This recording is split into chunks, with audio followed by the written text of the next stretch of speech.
Hello students, welcome to the triple T the teacher time.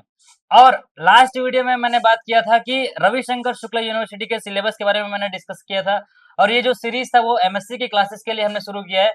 तो आज हम देखेंगे कि जो पिछला वीडियो यानी कि जो हमने डिस्कस किया था ये रविशंकर शुक्ला यूनिवर्सिटी के बारे में जो सिलेबस डिस्कस किए थे उसका चैप्टर शुरुआत करेंगे आज। तो चलिए चलते हैं। ये जो सारे सिलेबस है, जो फर्स्ट सेमेस्टर के सिलेबस में हम सबसे पहले क्या पढ़ेंगे। तो मैं आपको बताया था कि जो सबसे फर्स्ट सेमेस्टर की जो सिलेबस है उसमें जो पहला यूनिट है वो है symmetry and group theory and chemistry के बारे में। तो आज हम उसका इंट्रोडक्शन क्लास लेंगे। सबसे पहला जो क्लास इंट्रोडक्शन जो चैप्टर है वो है सिमेट्री के बारे में। तो चलिए चलते हैं। ये है आपका symmetry and group theory of chemistry. इसमें हम बहुत बेसिक से लेंगे। जो बच्चे एकदम बिगिनर्स हैं, जिसको इसके बारे में कुछ भी नहीं आता, वो एकदम ध्यान से सुनिए इसके बारे में, क्योंकि ये बहुत ही एकदम बेसिक्स क्लास होने वाला है, एकदम इंट्रोडक्टरी क्लास। तो सबसे पहले देखेंगे व्हाट इज ग्रुप थ्योरी। आपके सिलेबस का नाम है सिमेट्री एंड ग्रुप थ्योरी, यानी कि जो पेपर का नाम है। तो ये ग्रुप थ्योरी समझने से पहले मैं आपको बता दूं, इसमें बहुत सारे अलग अलग टर्मिनोलॉजी आएंगे, जैसे सिमेट्री, मॉलिक्यूल्स, ठीक है। उसके बाद इसके फिजिकल इंफॉर्मेशन, यानी कि जो भी मॉलिक्यूल जिस तरीके से वो ओरिएंट होते हैं उसकी प्रॉपर्टीज को हम स्टडी करते हैं इसके ग्रुप थ्योरी में। आगे मैं चलता हूं। सबसे पहले बात करता हूं सिमेट्री। व्हाट इज सिमेट्री, इसमें ज्यादा फोकस करूंगा, क्योंकि ग्रुप थ्योरी तो सिमेट्री की बात का पार्ट है। सबसे पहले आपको समझना है व्हाट इज सिमेट्री। ये अगर आपको समझ आ गया तो आपको आगे का चैप्टर या इसके जितने भी आगे का भाग है वो बहुत आसानी से समझ आ जाएगा। तो बच्चे, आप जनरली अपने लोअर क्लास में 6, 7, 8 जब हम स्कूल की एजुकेशन में पढ़ते हैं, ये क्लासेस आपने मैथ्स के चैप्टर में पढ़ा होगा, सिमेट्री चैप्टर, जिसमें हम रेक्टेंगल या स्क्वायर या सर्कल, स्फीयर या ट्राई, ये सब शेप के बारे में पढ़ते हैं। तो यहीं से हमारी सिमेट्री की क्लास शुरू होती है। अभी मैं आपको केमिस्ट्री के टर्म्स में बिल्कुल नहीं बता रहा हूँ, ये सिर्फ और सिर्फ एकदम बेसिक्स क्लास है सिमेट्री के बारे में, कि हमको क्यों जरूरत पड़ती है सिमेट्री की क्लास पढ़ने में केमिस्ट्री में। ठीक है, तो ये मैं आपको बता रहा हूं। तो सबसे पहले देखते हैं what is symmetry. Symmetry is defined as a balanced and proportionate similarity which is found in two half of an object. अगर मैं आपको ये बोलूं कि किसी पर्टिकुलर ऑब्जेक्ट में कौन सा ऑब्जेक्ट, जैसे ये आपके पास दो तीन ऑब्जेक्ट है, ठीक है, तो ये चारों शेप में कौन ज्यादा मोस्ट सिमेट्रिकल है, ठीक है, कौन ज्यादा मोस्ट सिमेट्रिकल है, तो आपको उसके लिए कुछ ना कुछ ऑपरेशन करना पड़ेगा। या तो इसको ऐसे काट के देखना पड़ेगा, ठीक है, या ऐसे आपको काट के देखना पड़ेगा, जैसे ये आपको दिख रहा होगा ये इमेज। ये इस इमेज में सिमेट्री है या नहीं, ये जानने के लिए हम क्या करते हैं, इसको इसमें कुछ ऑपरेशंस करते हैं, ठीक है। तो ये वही चीज क्या कहलाता है, इसकी सिमेट्रिसिटी, यानी कि वो कितना सिमेट्रिक है ये बताते हैं हम इसमें उसके ऑपरेशन। तो उस ऑपरेशन का नाम क्या है, आगे देखते जाते हैं कौन कौन सा ऐसा हम ऑपरेशन करते हैं कि उसमें हमको पता चलता है कि उसमें सिमेट्री, ठीक है। तो ये जो सिमेट्री का जो टर्म है, ठीक है, वो किससे ओरिजिनेट हुआ है, जियोमेट्री से।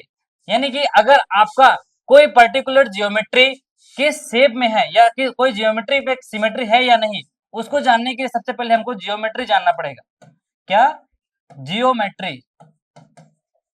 ये जो टर्म्स है कहां से आया है, आपका ग्रीक जियो, उसका मतलब क्या होता है, अर्थ।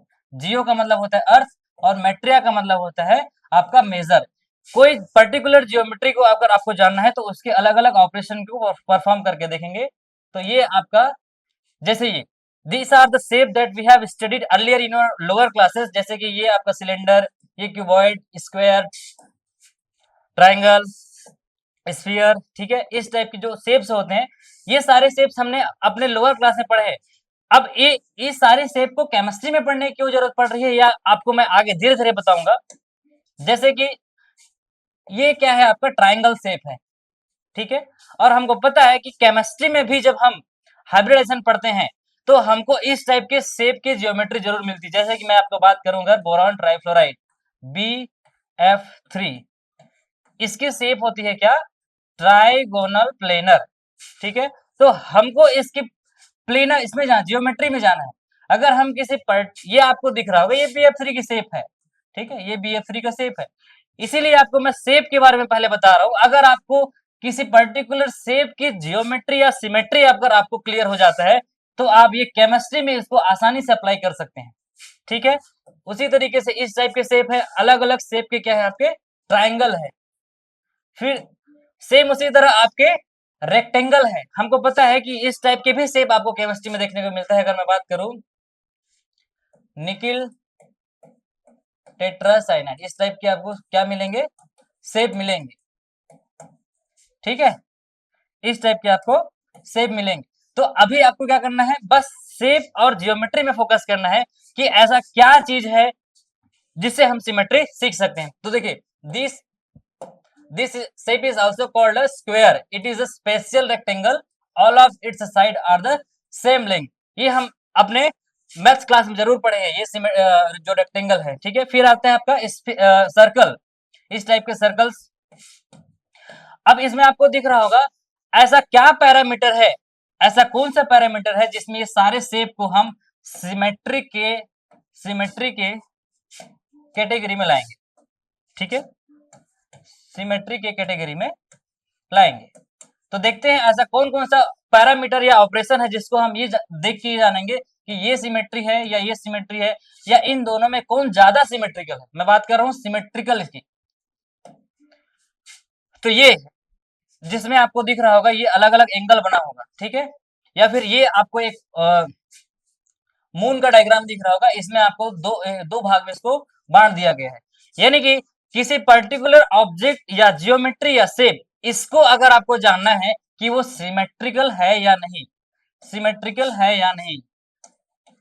ठीक है, तो उसके लिए सबसे पहले आपको क्या करना पड़ेगा, उसको घुमा के देखना पड़ेगा कि वो अगर आप 90 डिग्री से घुमा रहे हो, 45 से या 360 से या 180 से, अगर आपका वो पर्टिकुलर जियोमेट्री को एक्सिस से आप घुमा रहे हो, एक्सिस ऑफ रोटेशन इसको बोलते हैं, एक्सिस ऑफ रोटेशन। तो सबसे पहला जो ऑपरेशन है या एलिमेंट्स बोलते हैं इसको केमिस्ट्री की भाषा में, अगर आप किसी जियोमेट्री को रोटेट करके देख रहे हो और उस रोटेशन से उसकी जियोमेट्री में कोई भी फर्क नहीं आ रही है, वो जैसा है वैसे ही दिख रहा है, तब ये आपका जो सिमेट्रिकल एलिमेंट्स है, एलिमेंट्स ऑफ सिमेट्री है, वो क्या कहलाएगा, उसका एलिमेंट्स ऑफ सिमेट्री कहलाएगा। अगर आप किसी पर्टिकुलर जियोमेट्री को एक्सिस ऑफ रोटेशन से रोटेट कर रहे हो और उसकी जियोमेट्री चेंज हो जा रही है, तो वो उसकी एक्सिस ऑफ रोटेशन नहीं कहलाएगी। फॉर एग्जांपल के लिए मैं आपको आगे बताता हूं। ये देखिए, अगर आप सर्कल की बात करें, ठीक है, तो सर्कल का ये क्या होता है, ये सेंटर है। ये देखो आपको ये पूरा सर्कल है। ठीक है, ये इसका डायमीटर है, ये सरकमफेरेंस, ये आपका आर्क, ये आपका सेंटर, जो मैं एक्सिस की बात कर रहा हूँ। ठीक है, ये आपका क्या है, ये जो है आपका सेंटर है। यहां से आपको रोटेट करना है किसी भी पर्टिकुलर ऑब्जेक्ट का, ये आपका सेंटर होगा। सपोज ये रेक्टेंगल है, ये स्क्वायर है, तो यहाँ सेंटर होगा। ठीक है, अगर ये है एंगल मतलब ट्राइंगल है तो इसका ये सेंटर होगा। वैसे ही अगर ये पैरेललोग्राम है तो सेंटर है। यानी कि आपको सेंटर से आपको क्या करना है, उसको रोटेट करना है। और आफ्टर रोटेशन अगर वो आपकी ज्योमेट्री जो है उसकी आइडेंटिटी वही रहती है, तो वो जो एक्सिस है वो क्या रहता है, अलाउड रहता है। ये आगे धीरे धीरे आपको बताते जाऊंगा मैं। जनरली इस टाइप के जो शेप्स हैं, मैं आपको बार बार इसीलिए फोकस कर रहा हूँ शेप एंड जियोमेट्री में, क्योंकि इसी टाइप के शेप आपको हमको केमिस्ट्री में देखने को मिलता है। सपोज अगर मैं ये बात करूं तो ये आपको बेंजीन का जियोमेट्री है, किसका है, बेंजीन का। ठीक है, वो क्या होता है आपका, ये होता है प्लेनर स्ट्रक्चर। ठीक है, तो ये आपका जो हेक्सागन है वो बेंजीन का है। वैसे ही ये अलग अलग शेप्स हैं जो आपके मॉलिक्यूल्स का शेप होता है। तो ये इस टाइप के, अब आपको देखिए, ध्यान से देखिए, अलग अलग शेप में अलग अलग सिमेट्री। जैसे मैं बात करूं तो ये जो शेप है कम सिमेट्रिकल है इससे। ठीक है, वैसे ये जो शेप है इससे कम सिमेट्रिकल है। वो कैसे, आगे देखते जाते हैं। तो अलग अलग उसके जो एलिमेंट्स है उसको देखेंगे। फिर ये थोड़ा सा 3 डायमेंशनल स्ट्रक्चर है, इस टाइप की भी शेप आपको जियोमेट्री में देखने को मिलेगा। क्यूबॉइड जो स्ट्रक्चर है, जब हम सॉलिड स्टेट पढ़ते हैं तो इस टाइप की स्ट्रक्चर मिलेगा। ठीक है, फिर कुछ इस टाइप के भी स्ट्रक्चर मिलेंगे। अलग अलग ज्योमेट्री की अलग अलग क्या है, सिमेट्री है। तो मैं आपको एक बहुत इंपॉर्टेंट चीज बता रहा हूँ, सबसे ज्यादा जो सिमेट्रिकल शेप है पूरे होल वर्ल्ड में वो क्या है आपका, स्फीयर शेप। अगर आपको कोई पूछता है कि इन सारे जियोमेट्री में जो मैंने आपको पिछले दिखाया स्लाइड में, सबसे ज्यादा मोस्ट सिमेट्रिकल अगर कोई शेप है तो क्या है वो स्फीयर शेप है या सर्कल शेप है। इसीलिए इसीलिए अगर मैं आपको कोई एटम या मॉलिक्यूल्स का, जैसे मैं यहाँ पे HCl लिखा तो इसको डिनोट करते हैं ऐसे, इसीलिए स्फीयर शेप लेते हैं। अगर ये क्लोरीन है तो ये हाइड्रोजन है। कभी भी देखना ट्राइंगल नहीं लेते हैं हाइड्रोजन को, ऐसे कभी आपने नहीं देखा होगा। अगर Cl है तो ये हाइड्रोजन है। ट्राइंगल शेप में किसी भी एटम को डिनोट नहीं करते हैं, क्योंकि हमारा वर्ल्ड्स मोस्ट सिमेट्रिकल अगर कोई जियोमेट्री है तो वो है स्फीयर। तो आई होप गाइस कि आपको ये सिमेट्री का कॉन्सेप्ट क्लियर हो गया होगा कि क्यों हम सिमेट्री में स्फीयर को ही लेते हैं। आगे मैं बताते जाता हूं, ठीक है। फिर हमारे पास कुछ लाइंस हैं, ठीक है।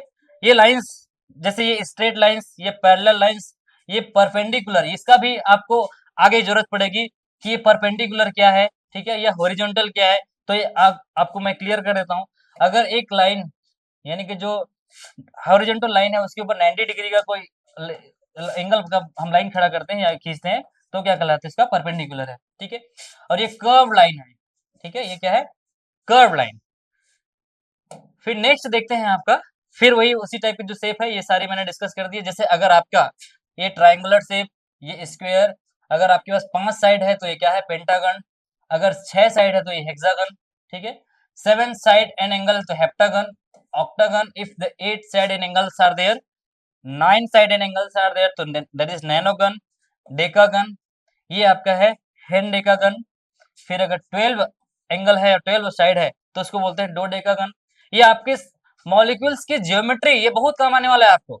फिर ये पेंटाडेकागन और ये आइसोडेकागन, यानी कि अगर 20 साइड्स है, ठीक है, 20 साइड्स है अगर आपकी ज्योमेट्री या मॉलिक्यूल्स में, तो उसका नाम है डोडेका, सॉरी आइकोसागन, ठीक है। अब चलते हैं, जो मैं आपको बता रहा था, symmetry operation and symmetry elements. अभी तक के मैंने आपको बेसिक्स बताया ज्योमेट्री और शेप के बारे में। तो ऐसा क्या चीज है जिस ऑपरेशन को परफॉर्म करके हम किसी पर्टिकुलर जियोमेट्री की क्या बता सकते हैं, वो कितना सिमेट्रिकल है उसमें। तो an action that leaves an object looking the same after it has been carried out, it's called a symmetry operation। यानी कि आपके पास बहुत सारे ऑपरेशन है, ठीक है, अलग अलग ऑपरेशन है। तो वो पूछ रहा है what is symmetry operation and symmetry elements. क्या, किस चीज को हम क्या बोलेंगे, सिमेट्री ऑपरेशन बोलेंगे, और किस चीज को हम सिमेट्री एलिमेंट्स बोलेंगे।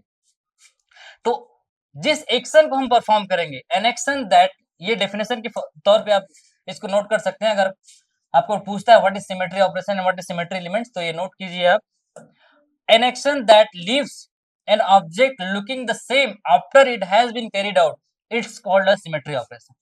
तो सपोज इससे पहले मैं आपको बहुत सारे ज्योमेट्री दिखा रहा था, ट्राइंगल, रेक्टेंगल या स्क्वायर, स्फीयर। इसलिए दिखा रहा था क्योंकि आपको ये दिख रहा होगा BF3 का शेप, ये भी एक प्रकार से क्या है, ट्रायंगुलर शेप में है या ट्रायंगुलर ज्योमेट्री में है। तो चलिए मैं इसमें एक ऑपरेशन करता हूँ। ऑपरेशन मतलब सिंपल सा ऑपरेशन है या बहुत टफ नहीं है। यहाँ पे आपको एक अलग कलर में फ्लोरीन दिख रहा होगा और ये इधर आपको ब्लैक कलर में फ्लोरीन दिख रहा है, ठीक है। तो इसमें 3 फ्लोरीन है। अब मैं चाहता हूं कि ये कितना सिमेट्रिक है, ये जानने के लिए मैं क्या कर रहा हूं, इसको यहां से, अभी मैं आपको बताया ये सेंटर है, इस सेंटर से इसको 120 डिग्री में रोटेट कर रहा हूं, ठीक है। अब ये 120 डिग्री में ही क्यों कर रहे हो, तो इसका सीधा सा फंडा ये है, पूरे स्क्वायर का मतलब सॉरी पूरे स्फीयर का या सर्कल का टोटल 360 डिग्री होता है, ठीक है। और अगर 360 डिग्री को मैं 3 से डिवाइड करूं, ठीक है, 3 से डिवाइड करूं पूरे 360 डिग्री को, इफ डिवाइड बाय 3, तो इसका आंसर आता है 120। यानी कि अगर आपके पूरे शेप में अगर 3 साइड है 1 2 3, तो ये क्या कहलाएगा, 360 divided by 3 is equal to 120। तो 120 से एक बार हम रोटेट करेंगे तो ये फ्लोरीन कहाँ आ जाएगा, यहाँ आ जाएगा, ये आपको दिख रहा होगा, यहाँ आ गया। ये वाला फ्लोरीन यहाँ चला गया, ठीक है, और ये वाला फ्लोरीन कहाँ चला गया, यहाँ चला गया। तो ये आपका, अगर मैं बोलूं कि इसको 120 डिग्री से रोटेट करने पर भी ये जैसा शुरू में दिखता था वैसे ही यहाँ दिख रहा है। कलर बस चेंज है, कलर से मतलब नहीं है आपको। फ्लोरीन वहीं पे फ्लोरीन है, देखो ये। तो इसलिए इसमें रोटेशन यानी कि एक्सिस ऑफ रोटेशन सिमेट्री हम देखने से पता चला कि इसको रोटेट करने से भी अपनी आइडेंटिटी में ये चेंज नहीं करता है। समझ आ रहा है? अपनी आइडेंटिटी आगे धीरे-धीरे आपको बहुत और समझ आता जाएगा, ये तो बस शुरुआत है, टेंशन नहीं लीजिए। जैसे मैं बात कर रहा था रोटेशनल सिमेट्री का, किसी पर्टिकुलर जियोमेट्री में रोटेशनल सिमेट्री कैसे देखते हैं? देखिए, ध्यान दें अलग-अलग आपका वो बना है, शेप बना है। तो ये बहुत सारे इक्विलैटरल ट्रायंगल दिख रहा है आपको। जैसे ये सेंटर है। अभी मैं आपको क्या बोला? इस 3 साइड है 1, 2 और 3, ठीक है? एक बार अगर मैं इसको रोटेट करता हूँ, देखो यहाँ पे दिख रहा है, ये ऐसा रोटेशन का साइन बना है, तो ये 1 कहाँ चला गया? यहाँ चला जाएगा।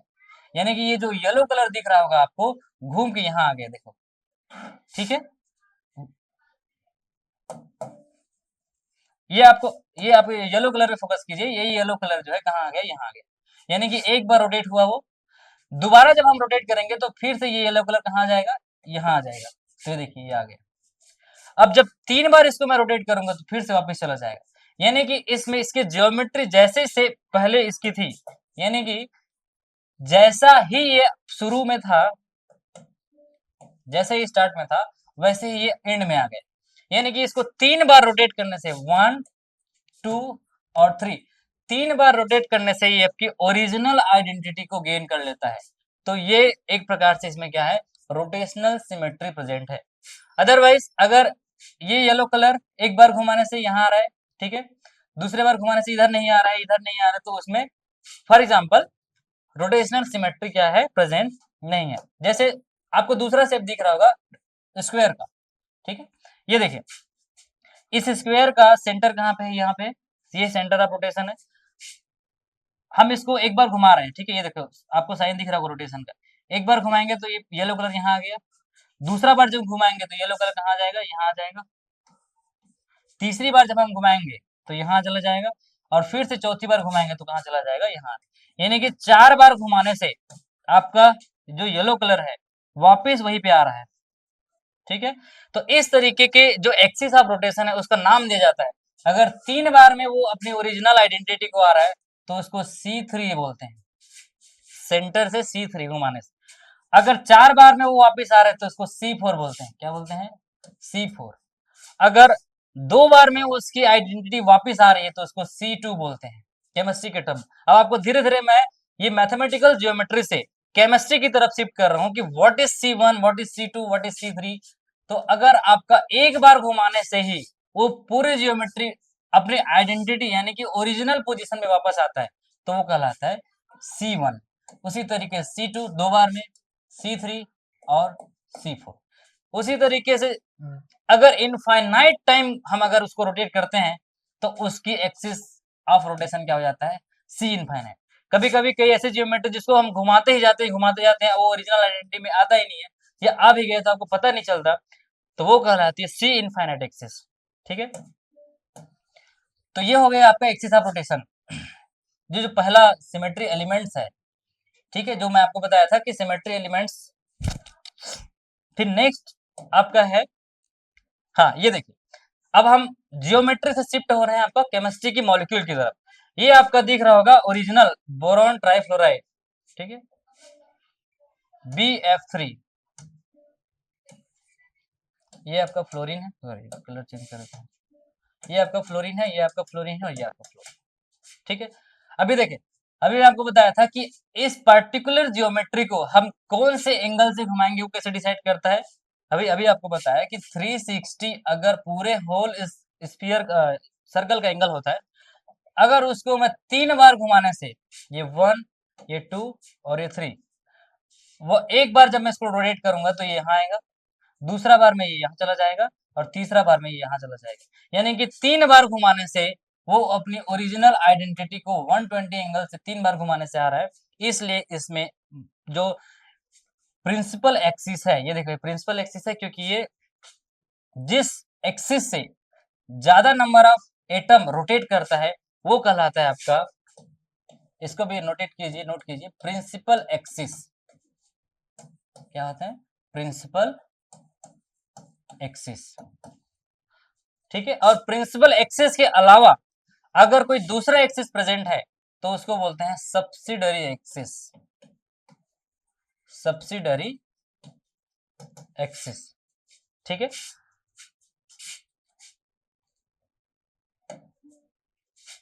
अब देखो ये तो हुआ आपका एक्सिस ऑफ रोटेशन के बाद।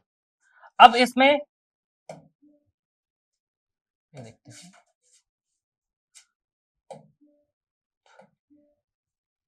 Plane of symmetry. जैसे हमको ये पता चला कि एक सिमेट्री एलिमेंट में पहला एलिमेंट क्या है, एक्सिस, और दूसरा एलिमेंट क्या है, प्लेन। यानी कि जैसे हमको पता है कि अगर मैं आपको दो जो ज्योमेट्री दो, ये और ये, तो आप क्या करते हैं, या तो घुमा के देखते हैं या तो इसको काट के देखते हैं। जो सबसे पहला स्लाइड में मैंने दिखाया था इसे काट के, तो वो कहलाता है इसका प्लेन ऑफ सिमेट्री। यानी कि किसी पर्टिकुलर जियोमेट्री में प्लेन ऑफ सिमेट्री प्रेजेंट है या नहीं, तो हम क्या करते हैं, इसको इसमें प्लेन लगा के देखते हैं। देखो यहाँ पे एक जियोमेट्री दिख रहा होगा, यहाँ पे एक जियोमेट्री दिख रहा होगा, ठीक है। एक तो आप लिख लीजिए एक्सिस ऑफ सिमेट्री, और दूसरा लिखिए प्लेन ऑफ सिमेट्री, पीओ जिसको बोलते हैं, प्लेन ऑफ सिमेट्री। तो देखिए, हाँ ये तो सी टू एक्सिस है, ठीक है। अब आपको एक वाटर का शेप दिख रहा होगा, ये ऑक्सीजन, ये हाइड्रोजन।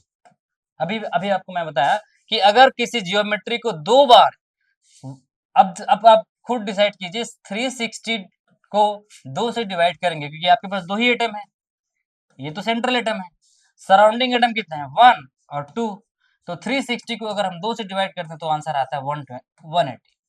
तो 180 एंगल से अगर मैं इसको रोटेट करूं, मैं आपको इसको 3D इमेज विजुलाइजेशन करके भी दिखाऊंगा, इसको बिल्कुल चिंता मत कीजिए कैसे रोटेट होता है। तो ये 1 कहाँ चला जाएगा, एक बार घुमाऊंगा तो इधर आ जाएगा 2, ये 1 आ गया इधर, और 2 इधर आ गया, ये हो गया C21 ऑपरेशन। फिर से C2 क्यों, क्योंकि भाई आपको पता है ये सराउंडिंग 2 है और हम 180 डिग्री से घुमा रहे हैं क्योंकि 2 से डिवाइड किए हैं, तो C2। फिर इसको अगर फिर से रोटेट किया जाए तो 2 किधर चला जाएगा, इधर चला जाएगा, तो इधर आ जाएगा 2 और इधर आ जाएगा 1। तो ये फिर से अपनी ओरिजिनल पोजीशन पे आ गई, ये दोनों जियोमेट्री। इसलिए इसमें कौन सा एक्सिस ऑफ रोटेशन प्रेजेंट है, C2। ठीक है,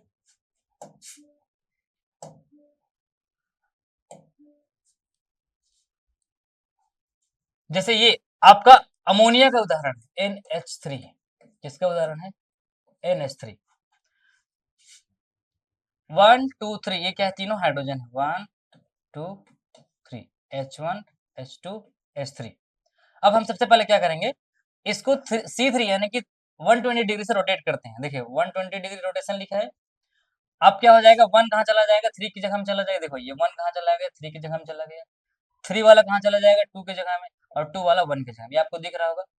फिर से हमने C3 को एक बार रोटेट किया, फिर रोटेट करेंगे, क्यों, क्योंकि 1 को हमको यहाँ लाना है। दूसरी बार में 1 यहाँ चला गया, 3 यहाँ चला गया, 2 यहाँ चला गया, फिर लास्ट में यहाँ पे आ गया। यानी कि ये दोनों जियोमेट्री आपको दिख रहा होगा, ये वाला और ये वाला, क्या दिख रहा है, सेम दिख रहा है।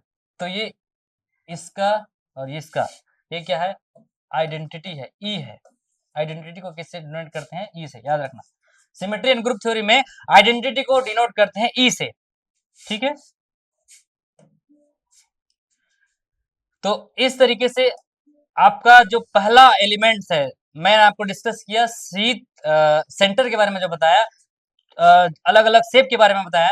अगली वीडियो में मैं आपको बताऊंगा what is plane of symmetry, कितने प्लेन्स होते हैं, कितने टाइप्स के प्लेन होते हैं, और कौन सा मॉलिकुलर प्लेन होता है, कौन सा हॉरिजॉन्टल प्लेन होता है, कौन सा वर्टिकल प्लेन होता है। सो गाइस आज के लिए इतना ही। आपको एटलीस्ट एक एलिमेंट्स, कौन सा एलिमेंट के बारे में मैं आपको डिस्कस किया हूँ, axis of rotation, axis of rotation, कि हम कौन से एक्सिस से रोटेट करते हैं तो उसका नाम क्या होता है। इसका एग्जाम्पल मैं अगली वीडियो में लाऊंगा, को बहुत सारे एग्जाम्पल आपको पता चल जाएगा, हाँ सर कि इसमें ये एक्सिस है, ये एक्सिस है, कैसे एक्सिस डिनोट करते हैं। मैं आपको बहुत सारे शेप के बारे में भी बता दिया हूँ। जैसे मैं रिवाइज करा देता हूँ क्या क्या मैंने देखा। ये इस टाइप के जो शेप्स हैं, ठीक है। अब मैं आपको बोलूं कि ये जो शेप है, ठीक है, ये जो शेप है उसमें कौन सा एक्सिस है, तो आपको जितने साइड्स होंगे, ठीक है, जितने साइड होंगे, कितने साइड, 4 साइड है, तो इसमें C4 एक्सिस होगा। 5 साइड है तो सी 5 एक्सिस होगा, अगर 6 साइड है तो सी 6 एक्सिस होगा, 7 साइड है तो सी 7 एक्सिस, 8 है तो सी 8, ऐसा। ठीक है, ये सी 3 एक्सिस जैसे कि आपको अभी दिख रहा था ना BF3 में।